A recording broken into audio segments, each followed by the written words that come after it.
sábado para todos. Es una alegría que podamos disfrutar en esta mañana a hora del sol de estar juntos aquí en el templo, en nuestra querida iglesia de Palermo. Queremos darles una cordial bienvenida a los amigos que nos visitan en esta mañana. Algunos tuvieron la amabilidad de registrarse con nuestras hermanas diaconisas en la entrada y tenemos registro de varios de ellos. Voy a mencionar aquí cerca de la ciudad de Buenos Aires, del barrio de Recoleta, del barrio de Retiro, de Belgrano, de Caballito, parte de nuestro distrito eclesiástico, de Boedo, un poquito más lejos, ya de la provincia de Buenos Aires, de la localidad de Moreno, y tenemos de la provincia de Tucumán.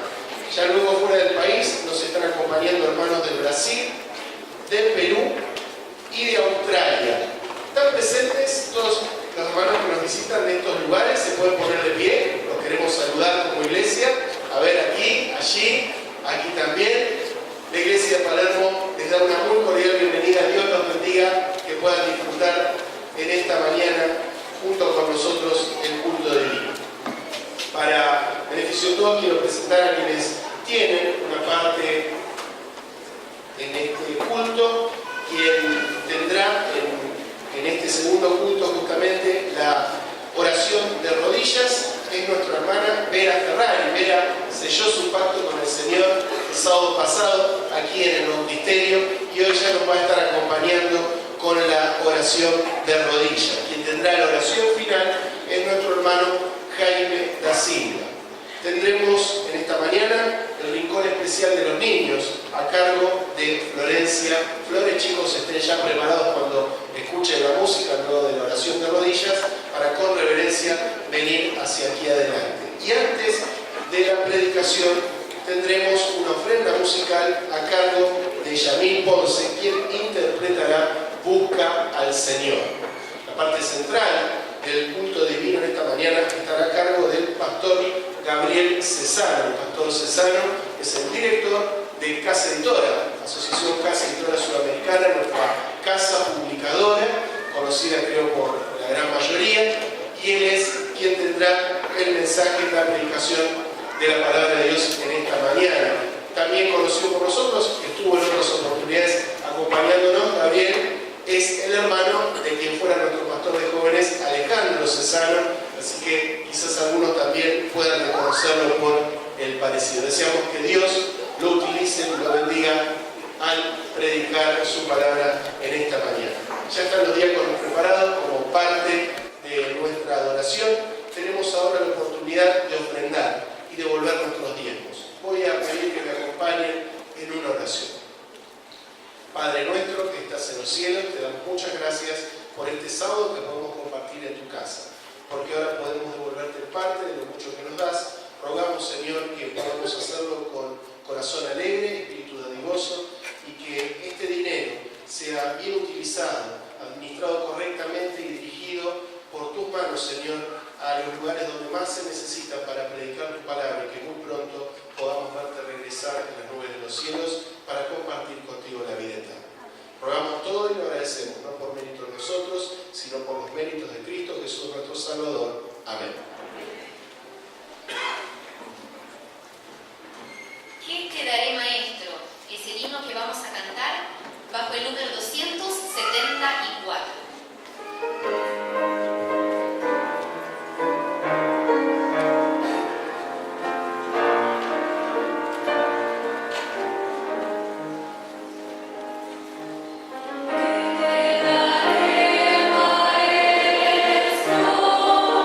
Say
vamos a aprovechar el tema que estaba tocando nuestro pianista y quería hacerles acordar el versículo que dice: mira a la hormiga, oh perezoso, mira sus caminos y sé sabio. ¿Ustedes conocían ese versículo? ¿Miraron las hormiguitas cómo trabajan? ¿Cómo trabajan las hormiguitas? Llevan las hojitas para el hormiguero y ahí hacen su casita, ¿no es cierto? Y el tema que estaba tocando, no me acuerdo tu nombre, Adrián, es sobre una hormiguita. Yo les canto y después a ver si lo podemos hacer. Mientras cantamos, vamos a hacer algunos ademanes. Dice: edifica su casita la pobre hormiguita, edifica su casita con mucho afán, sube por los montes, baja por los valles, tra la la la la la la la la la. Si tú también trabajas por Cristo, tu amigo, sembrando la palabra del buen Salvador, suben oraciones, bajan bendiciones, la la la la la la la la la la. Esa es la parte fácil, ¿no es cierto? Sí.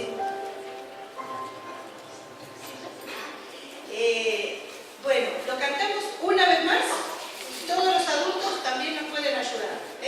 Una vez más. Edifica su casita la pobre hormiguita, edifica su casita con mucho afán, sube por los montes, baja por los valles, tra la la la la la la la la. Si tú también trabajas por Cristo, amigo, sembrando la palabra del buen Salvador, suben oraciones, bajan bendiciones, tra la la la la la la la la. Bueno, ojalá que todos podamos tener en cuenta a la hormiguita y podamos ser tan trabajadores como ella. Que el Señor los bendiga y volvamos despacito a nuestros asientos.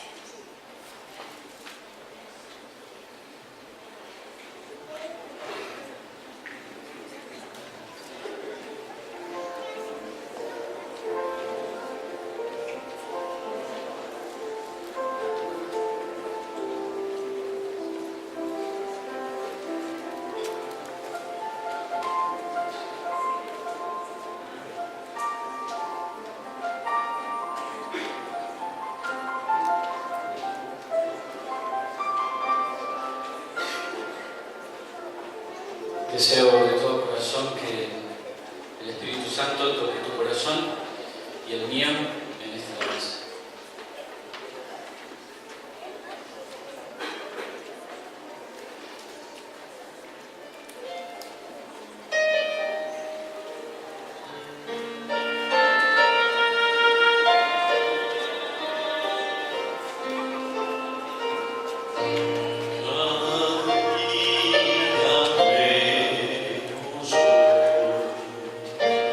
Rostros tristes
Él te llama con amor para darte salvación, pues Jesús te perdonó, con su sangre te compró, por su gracia y su amor, Él te liberó del dolor y el temor, y te dio su paz. Necesitas tú,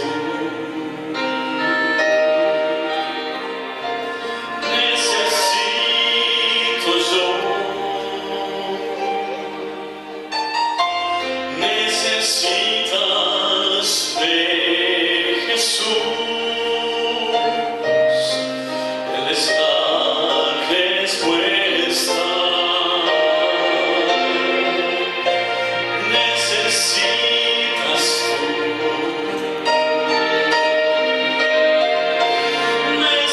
necesito yo, necesitas de Jesús, necesitas de su amor, tú necesitas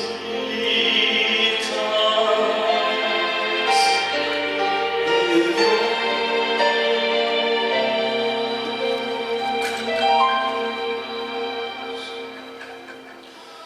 Busca, Señor.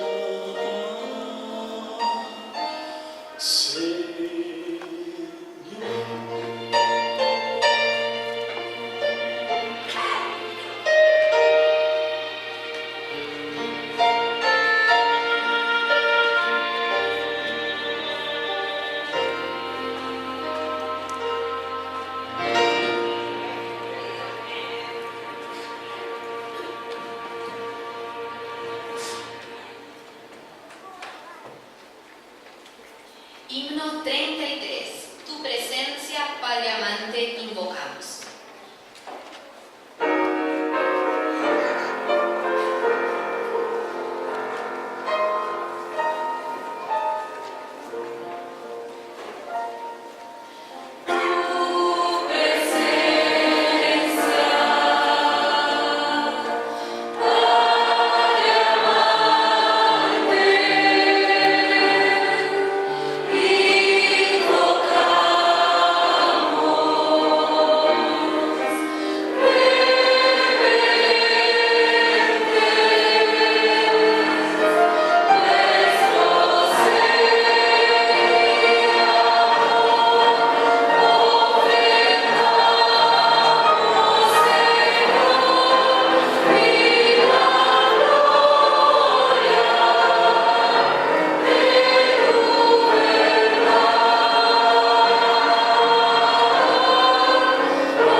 feliz sábado. Muchas gracias a todos que tomaron parte de este culto. Yamil, gracias por la música especial. Adrián, la hermana que nos hizo cantar, muchas gracias. En lo particular es un placer estar aquí, ver caras conocidas, amigos, compañeros. Realmente uno se siente en casa, visitando las iglesias y siempre la misma familia, la familia de Dios, buscando adorarlo, servirlo y crecer espiritualmente. Vamos a abrir la palabra de Dios en 2 de Pedro, capítulo 1. Es un texto muy conocido.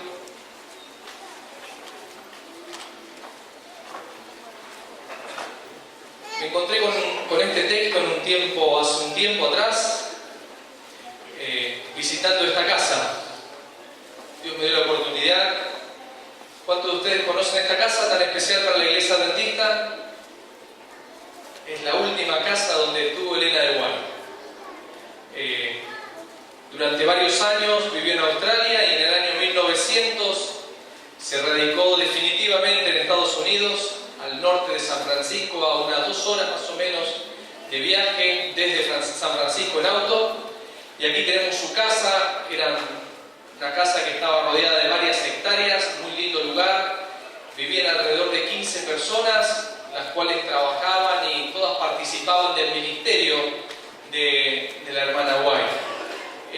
Podemos pasar a la siguiente. Aquí hay una foto que muestra la habitación donde ella escribía. Era la habitación más amplia de la casa, llena de luz natural, realmente un lugar precioso. Luego lo vamos a ver desde adentro, usted lo puede ver en el extremo derecho. De la derecha pasamos a la siguiente. Aquí vemos otra toma, avanzamos. Como no soy buen fotógrafo, esta la saqué de internet. De paso ustedes pueden entrar a internet, hay una página, Elms Heaven se llama, donde hay varios comentarios sobre lo que sucedió en este lugar. Muestro aquí porque ella dedicaba mucho tiempo al culto. Tenía un culto matutino, vespertino, donde se reunían las 15 personas, a veces invitados que ella tenía, adorando a Dios. Aquí era el lugar, ¿no? Donde adoraban a Dios y alababan. Seguimos. Después llegamos a la cocina, una cocina muy pequeña comparada con lo que hoy se acostumbra, ¿no? Algo muy pequeño, pero tenía todos los elementos para tener una comida saludable. Y la verdad que ella le daba mucha importancia a los alimentos. No solamente lo vemos en sus escritos, que uno de los libros, Ministerio de Curación, por ejemplo, lo escribió en esta casa, sino en la forma como ella se relacionaba con aquellos que le ayudaban en la cocina. Voy a leer una cita, un párrafo de testimonios para la iglesia, donde ella menciona lo siguiente con respecto a la cocinera. Testimonio para la iglesia, tomo 2. Y dice lo siguiente, ¿no? Dice: yo aprecio a mi costurera y a mi copista, ¿no? Tenía varios editores.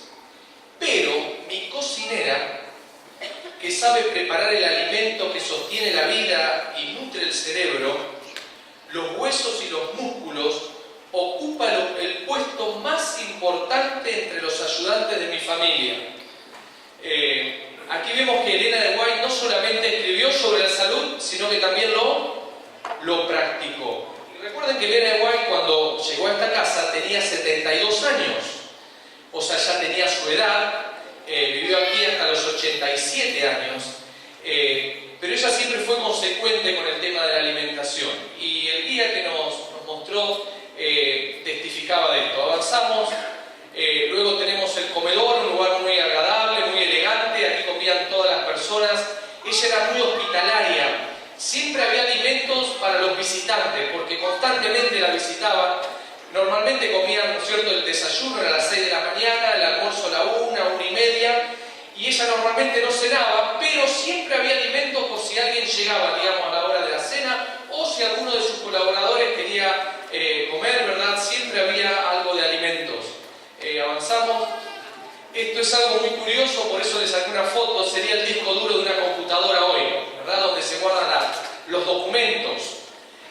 Son pequeños, no sé si lo alcanza a ver, son pequeños cajoncitos, ¿no? Y en este lugar ella colocaba los manuscritos, ¿verdad? Terminaba de escribir, los colocaba ahí, los guardaba en el disco duro, en la carpeta, y los sacaban los editores y seguían trabajando con sus materiales. Avanzamos. Finalmente, ¿recuerdan la foto desde afuera? Aquí es la habitación, la sala donde ella escribía los libros. Como ven, es una sala muy bien iluminada. Ustedes pueden ver ahí donde ella escribía. Tiene una tabla tipo pupitre hoy que en la escuela que tenemos. Ella se levantaba más o menos a las 3 de la mañana, 4 de la mañana a escribir. Dedicaba algunas horas a escribir y luego descansaba un poquito. Lo pueden ver en la siguiente foto, donde ella tenía una pequeña cama, un catre, donde cuando se cansaba después de 2 o 3 horas de escribir, se acostaba media hora, 45 minutos y luego continuaba escribiendo para media mañana dedicarle tiempo a sus nietos, ¿no? Sus nietos vivían con ella, así que era interesante, el guía nos decía que los nietos se asomaban en el primer piso por la escalera a ver si ella estaba ocupada. Y si ella le hacía una seña, bueno, ahí salían corriendo, la abrazaban y jugaban con la abuela, ¿no? Ahora, si ella no le hacía ninguna seña, tenían que bajar porque ella seguía escribiendo. En este lugar ella escribió Ministerio de Educación, el libro de Educación, también el libro Testimonio para la Iglesia, volumen 7 y 8, el volumen 9, Hechos de los Apóstoles y también Consejos para Maestros. Son algunos de los libros que ella escribió en esta casa después de los 72 años. Realmente se mantuvo activa hasta los últimos días de su vida. Aquí tenemos el horario cuando ella falleció. Pasamos a la siguiente diapositiva. A las 15:43 del 16 de julio de 1915, a los 87 años. Incluso cuando murió, ella estaba escribiendo, ¿verdad? Todavía se mantenía, ¿no es cierto?, mantenía este ministerio. Y aquí tenemos el horario. Y avanzamos una diapositiva más. Finalmente aquí me encontré con el texto que vamos a leer esta mañana. Esta es la habitación de Elena de White, donde, bueno, ella dormía obviamente. Pasamos. Una más, esta es otra vista. Aquí hay una pequeña mesa, sobre ella está la Biblia que ella usaba, una Biblia grande, y no sé si alcanzan a ver, sobre la Biblia hay una pequeña nota. ¿No? Estaba sobre la Biblia, la leí y la nota dice lo siguiente, la dejé tal cual la encontré. Una más.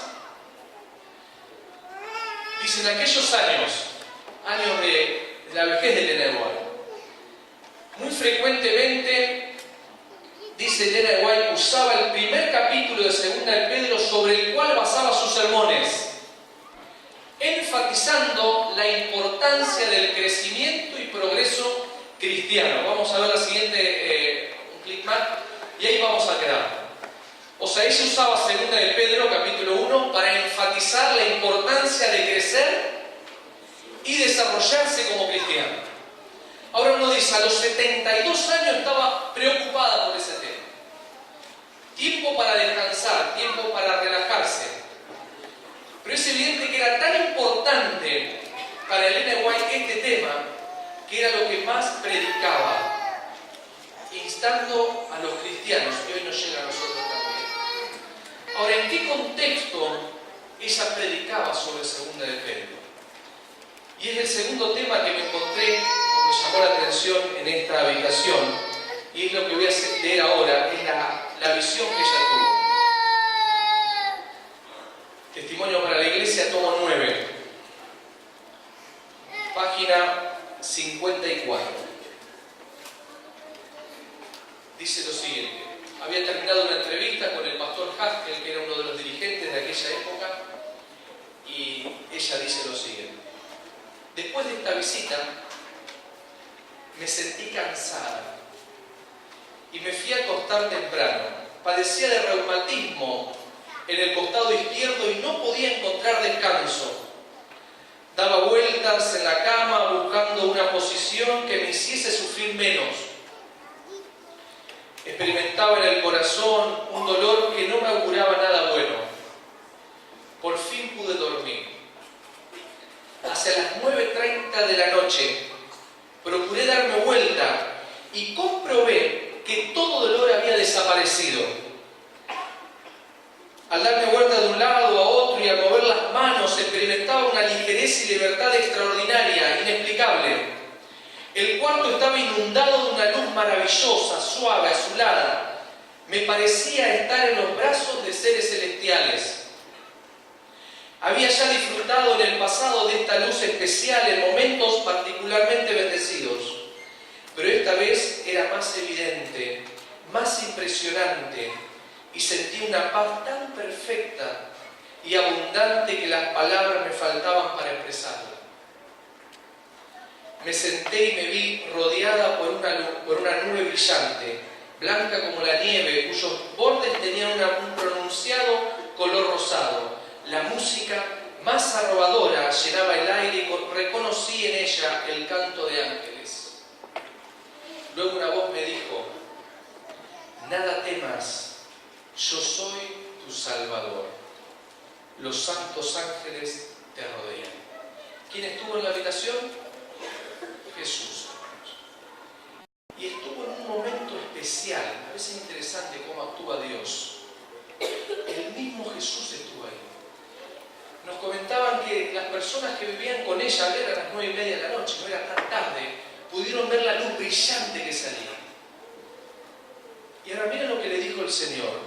Es pues el cielo, dijo ella, y ahora puedo descansar, ya no tendré que dar ningún mensaje, ni habré de soportar que estos sean interpretados torcidamente. Todo va a ser fácil. Y voy a disfrutar de paz y descanso. Oh, qué paz inefable llena mi alma. ¿Es esto verdaderamente el cielo? ¿Soy de veras hija de Dios? ¿Disfrutaré para siempre de esta paz? La voz replicó: tu obra no ha terminado aún. Ella deseaba estar donde, hermanos, en el cielo. Estaba cansada, dolorida, la seguían criticando, tenía su edad. Y en ese contexto, ella les predicaba a los hermanos de que debían seguir creciendo, desarrollarse, no estancarse, no quedarse, como dice Pedro, ociosos. Uno dice: Señor, ¿de dónde sacar fuerzas? Con todos estos sentimientos, con toda esta situación, seguir creciendo. Esa es la pregunta que muchas veces nos hacemos, hermanos. ¿Cómo luchar con la indiferencia? ¿Cómo luchar cuando la enfermedad golpea nuestra puerta, la puerta de tu casa?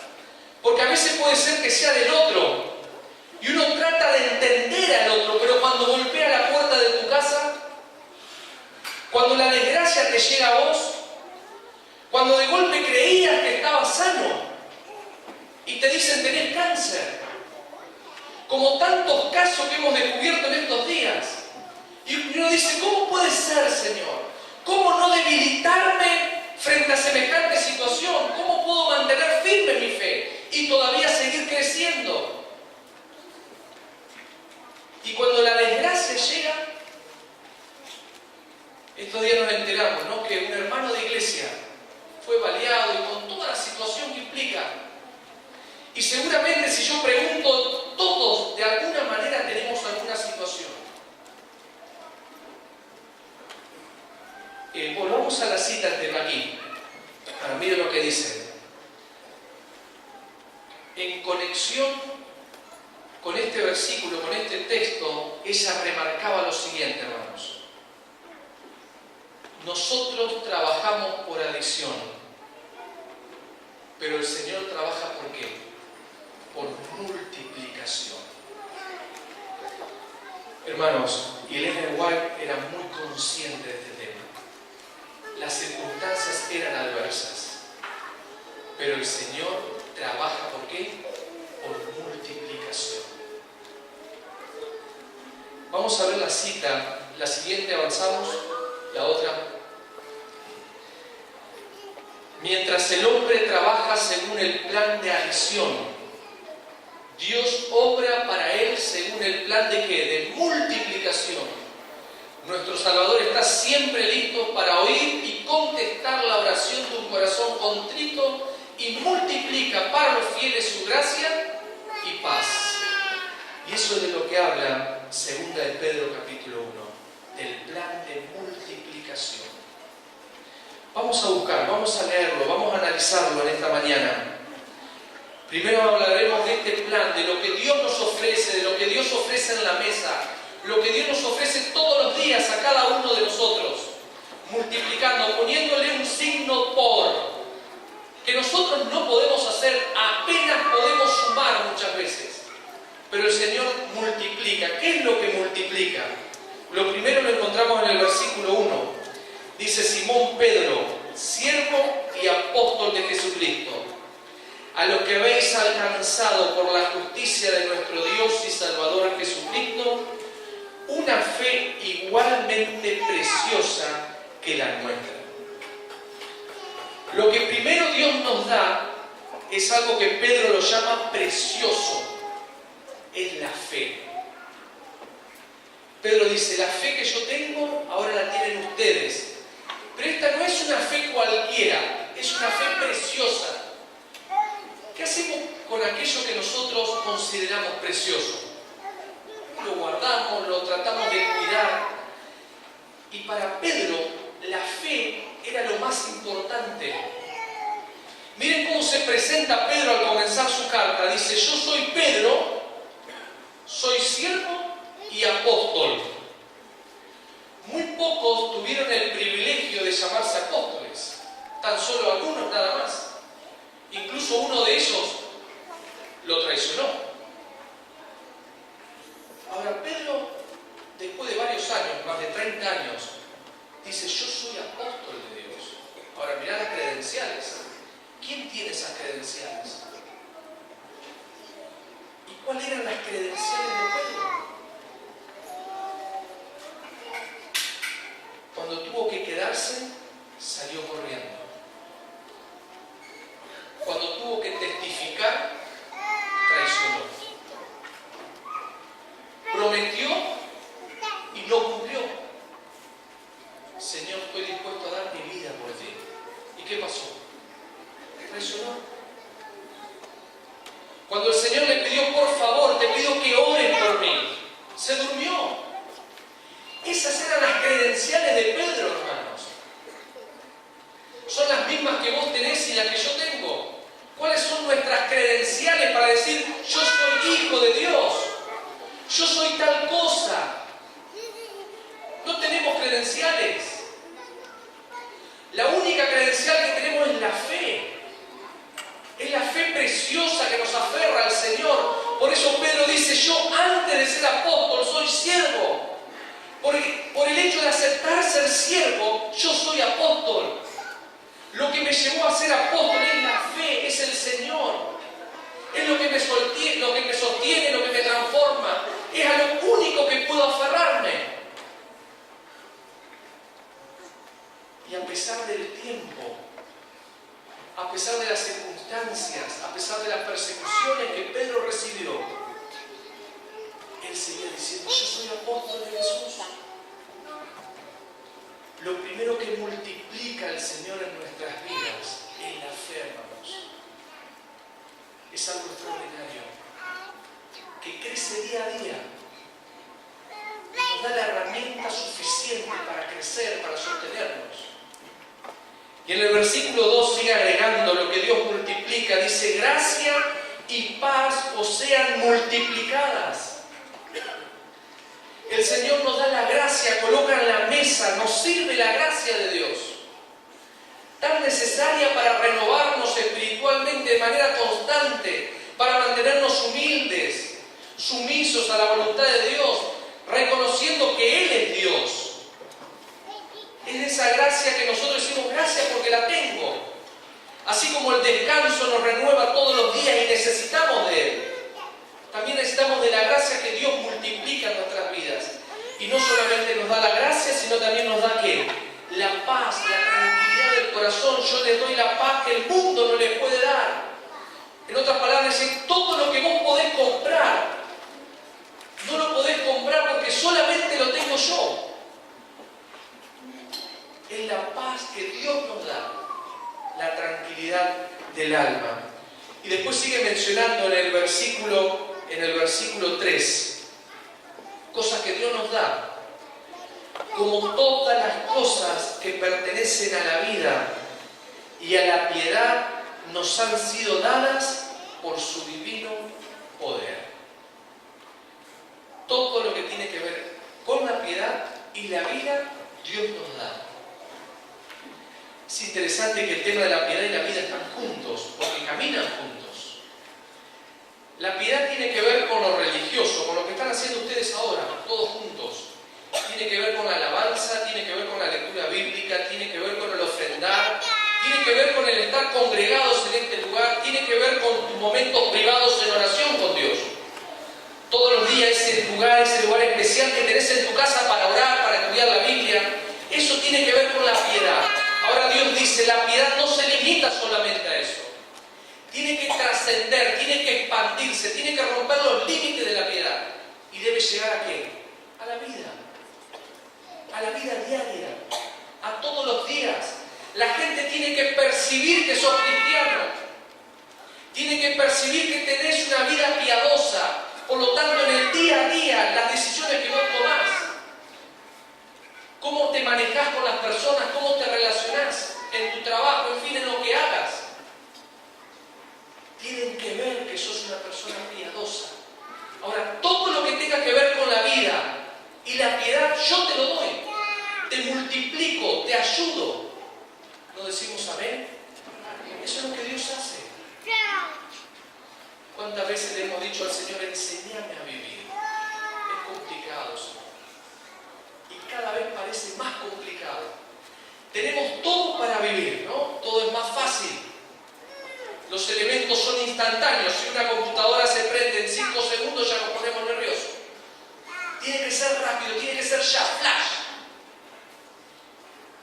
Pero cada vez es más complicado. Y Dios nos da la sabiduría para vivir. Son cosas que Dios multiplica, están servidas. Y algo más, el versículo 4. Por medio de las cuales nos ha dado, nuevamente, ¿no? Nos da, ¿qué cosa? Preciosas y grandísimas. Hay otra versión que dice, hoy en la escuela sabática hablamos de la importancia de leer varias versiones de la Biblia. Y una de las versiones dice magníficas. Dice preciosas y grandísimas, magníficas promesas. En otras palabras, todo lo que se encuentra desde el Génesis al Apocalipsis, las promesas que están en los 66 libros de la Biblia son para vos y para mí. Estos días me encontré con un mail muy interesante que decía lo siguiente: los 10 versículos más leídos durante el 2012 en la página web de la Biblia de la King James. Tendría que ser como la Reina Valera 60, ¿no? La más clásica. A esta página ingresan más o menos casi 7 millones de personas. Ahora, estos 7 millones de personas, ¿cuáles fueron los versículos que más leyeron? Entonces hicieron del 1 al 10 los versículos más leídos. ¿Cuál habrá sido el más leído? Si alguno estuvo en el primer turno, que nos lo diga. ¿Cuál habrá sido el más leído? Juan 3:16. ¿Saben que no? Está en tercer lugar Juan 3:16. Pero está relacionado. Salmos 23:4. ¿Lo saben de memoria? Aunque ande en valle de sombra de muerte, ¿por qué no voy a temer? Porque tú estarás conmigo. Tu vara y tu callado me infundirán aliento. Amén, hermanos. Esta promesa es para vos y para mí. Es lo que dice Pedro. Son las grandísimas, magníficas, preciosas promesas de la Biblia. Son para nosotros. En segundo lugar, ¿saben cuál está? Filipenses 4:13. Todo lo puedo en Cristo que me fortalece. Y en tercer lugar, Juan 3:16. Porque de tal manera, dice, amó Dios al mundo que dio a su Hijo unigénito, ¿para qué? Para que tengamos vida eterna. Todo aquel que cree, que tiene fe, tendrá vida eterna. Es la diferencia entre los cristianos y los ateos, la fe. Y es para nosotros. Después, en sexto lugar, por ejemplo, simplemente algo anecdótico, segunda de Crónicas 7:14. Jeremías 29:11 está en el lugar, en el puesto número 7, ¿no? Porque yo sé los pensamientos que tengo acerca de vosotros, dice el Señor, pensamientos de paz y no de mal, para daros el fin que esperáis. En noveno lugar, segunda de Timoteo 1:7, dice, porque no nos ha dado Dios espíritu de cobardía, sino de poder, de amor y de dominio propio. Amén. Hermanos, ¿es generoso Dios con nosotros? ¿Cuán generoso? Por eso viene a sus 72 años, predicaba de esto. Confíen. Dios trabaja por multiplicación. No tengan vergüenza de ir a Dios. Él te da la fe, te da la piedad, tiene que ver con la vida y te da las promesas que están a tu servicio. Ese es el enorme privilegio que tenemos nosotros. Y después ya habla del plan de añadir, que también Pedro lo menciona. Miren lo que dice el versículo 5. Vamos a continuar con nuestra lectura bíblica. Ahora dice, vosotros también, poniendo toda diligencia por esto mismo, añadid a vuestra fe, y enumera por lo menos 7 o 9 elementos relacionados con nuestra vida espiritual. Ahora, dice, el Señor te multiplica todo, pero también hay un trabajo de ¿qué? De añadir. Y Él dice añadir poniendo toda diligencia. Otra versión dice poniendo todo esfuerzo. ¿Cuántos de ustedes tuvieron hijos en la escuela alguna vez? No digo en este momento hijos en la escuela, muchos. ¿Les gustaba la hora de la tarea, cuando había que hacer la tarea con los niños? En muchos casos es todo un tema. Yo tengo 2 hijos, una nena de 8 años que va a cumplir la hora este mes que viene 9 y Matías 6 años, que va a primer grado. Yo no sé si es así en todos los casos, pero a Melanie, la nena, le cuesta mucho menos la tarea. A Matías le cuesta más. Y bueno, y ahí los chicos van a la escuela. La maestra lo que hace es sembrar, ¿verdad? Porque después la educación, ¿dónde termina? En la casa. Entonces la maestra siembra, le enseña a sumar, le enseña a escribir, le enseña el alfabeto, ¿no es cierto?, a escribir las letras, y así es la A, y así es la B, y bueno, y comienza, le enseña a leer. Entonces Matías llega a casa, y bueno, lo primero que hace es jugar, está bien, pero llega un momento que hay que hacer la tarea. Matías, vamos a hacer la tarea, y ni siquiera te responde. Y él sigue en su mundo, parece que estuviese en otro mundo. Y él sigue en un momento, cuando uno le repite 4 veces, la paciencia de uno, ¿qué pasa? ¿No? Empieza a llegar a su límite, Matías, a hacer la tarea. Y ahí comienza el esfuerzo, el poner diligencia. Matías, no se puede hacer la tarea de parado. Hay que sentarse, si no, no te sale. Entonces, bueno, ya el primer esfuerzo es sentarse, ¿verdad? Dejar de hacer lo que está haciendo. Bueno, vamos a practicar las letras. Vamos a empezar con la A. Y en la A la trata de hacer lo más rápido posible, ¿para qué? Para seguir jugando. No, la A no se hace así tan chata, hay que hacerla redonda. Y ahí comienza a borrar la diligencia, esfuerzo. Sin esfuerzo no sale la A. Y después vienen las sumas, ¿no? 10 más 15 no es 30, es 25, y entonces hay que sumar adecuadamente. Cuando Pedro nos habla de que nosotros debemos poner diligencia, toda diligencia, nos está diciendo lo que un niño hace cuando va a la escuela y tiene que hacer la tarea. Tiene que ser prioridad en tu vida.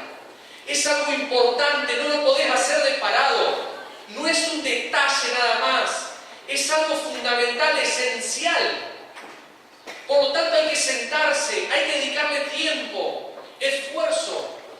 Y Pedro, para remarcar este asunto, utiliza la palabra añadir, que es interesante cuando uno la entiende en el contexto o el significado que tenía esta palabra en sus comienzos. La palabra es jorego. Uno dice, ¿qué es jorego, no? Pero nos va a ayudar a entender lo que dice Pedro. Jorego era una palabra que se usaba en el contexto de los teatros, los dramas. Eran dramas tan importantes que la puesta en escena de estos dramas implicaba un gran coro, extravagante. Ahora, para solventar los coros necesitaban dinero, por lo tanto ahí entraban en acción los joregos. Los joregos eran personas ricas de mucho dinero que patrocinaban los coros, eran los auspiciantes. Ahora, es curioso que competían entre ellos para ver quién ponía más dinero. Ahora, fue pasando el tiempo y esta palabra comenzó a cambiar el significado. Ya no eran los ricos que daban generosamente, sino que era la expresión de dar justamente generosamente. Entonces Pedro utiliza esta palabra, no en su versión, en la forma de verbo, y dice, ustedes cuando se esfuercen, tienen que hacerlo como generosamente. Generosamente, dándole la importancia que se merece. Y Pedro dice, a vuestra fe que Dios te dio, tienen que añadirle, y enumera, en primer lugar, ¿qué está? La virtud. Si uno va al diccionario, virtud, ¿qué es virtud? ¿No? Uno googlea, va al Google ahora, y virtud es el uso apropiado, tiene que ver con la excelencia. Es el uso apropiado de algo. Por ejemplo, aquí, ¿no? Esta hermosa flor que está en un florero. ¿Cuál es el uso apropiado del florero? ¿No? Tener una flor. El uso apropiado de un cuchillo es cortar adecuadamente. ¿Cuál será el uso apropiado o la excelencia de un cristiano? Asemejarse a Jesús. Asemejarse a aquel a quien vos servís. Por lo tanto, Pedro nos dice, pongan diligencia en ese tema. Asemejate a Jesús. Clamá por eso. Que tus modales sean acordes o semejantes a Jesús. Tu trato con la gente, tu forma de expresarte, tus prioridades. La gente tiene que ver en vos a alguien distinto. A tu fe agregale virtud. ¿Y a tu virtud qué cosa? Conocimiento. Y Pablo en otra parte de la Biblia lo menciona, dice, hermanos, no se conformen ya con la leche, sino deben consumir ¿qué cosa? Algo sólido. La fe de Jesús está muy buena, pero es para lo que comienzan. Ahora estoy estudiando la Biblia con un muchacho y ¿qué le enseñamos a él? Es la fe de Jesús. Pero llega un punto que el cristiano que tiene que escudriñar las Escrituras, tiene que conocer más a ese Dios que adora. Por lo tanto hay que dedicarle tiempo al conocimiento espiritual, al conocer más de Dios, a experimentar que ese conocimiento tampoco se limite a algo teórico nada más y creer que tenemos todo resuelto, sino a ese conocimiento experimentar y entrar en una intimidad especial con Dios. Y en la medida que nosotros vamos teniendo esa experiencia con el Señor, se van desvelando, van cayendo y vamos entrando en una etapa mucho más íntima. Y cuanto más íntima es la relación, más pecadores nos sentimos, más necesitados de Dios. Y dice, y a tu conocimiento sumale, ¿qué más? Muchos desearíamos que esto no esté en la Biblia, dominio propio. Porque hoy vivimos en una sociedad donde el dominio propio parece que ha desaparecido. Le tenemos que dar rienda suelta a nuestros sentimientos y lo que dice Pedro acá dice, no, los sentimientos o las pasiones deben estar bajo ¿qué? Bajo control. Tenés que tener ahí abajo tus pasiones. No hay lugar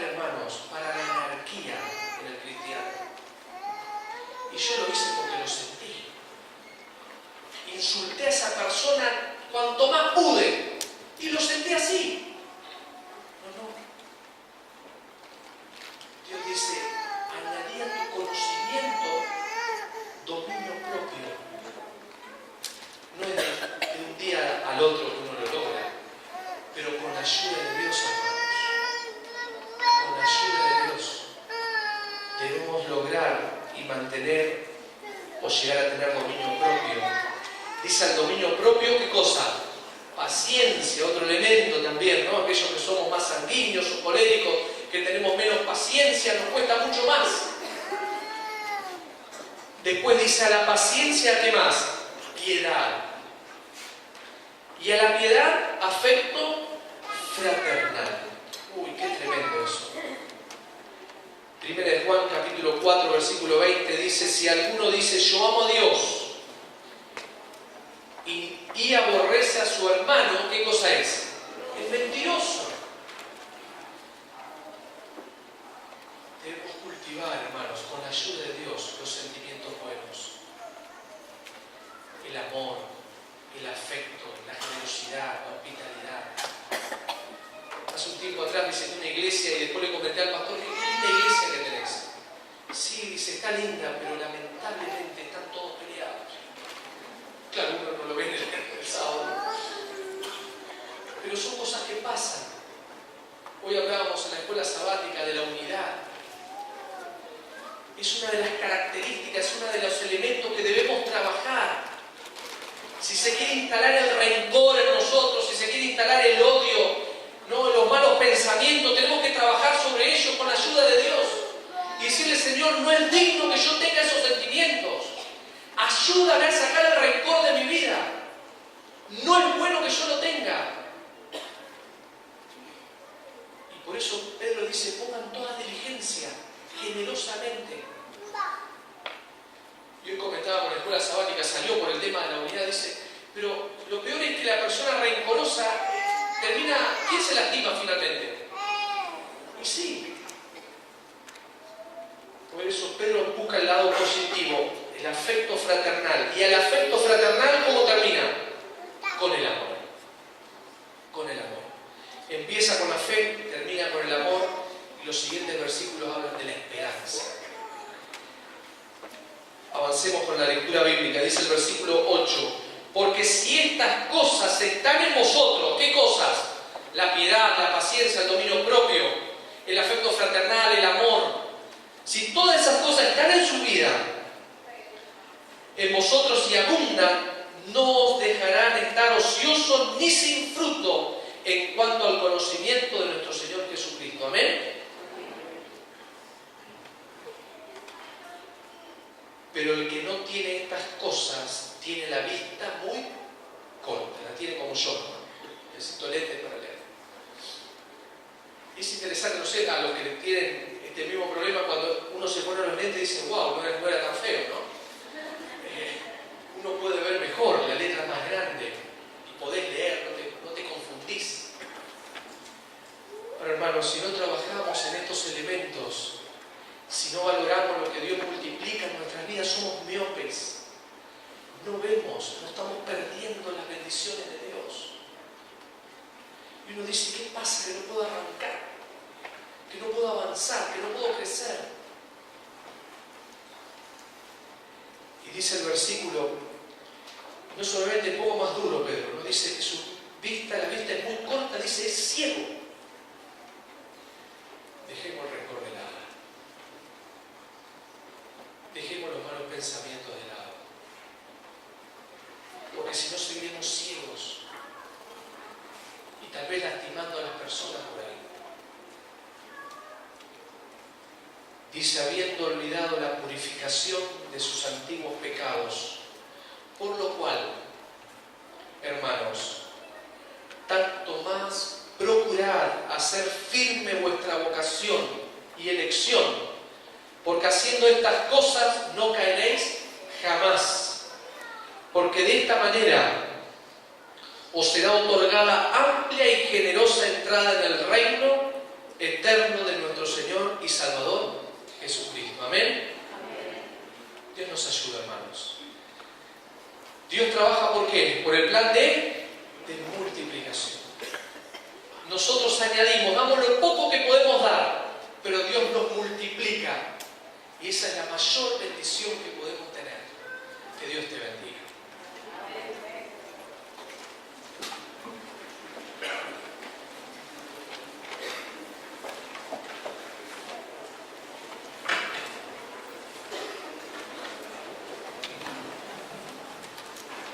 Los invito a ponerse de pie y cantar juntos Voy al cielo, número 481.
Más cerca del hogar es el himno que vamos a cantar para despedirnos, que está en nuestros himnarios bajo el número 341.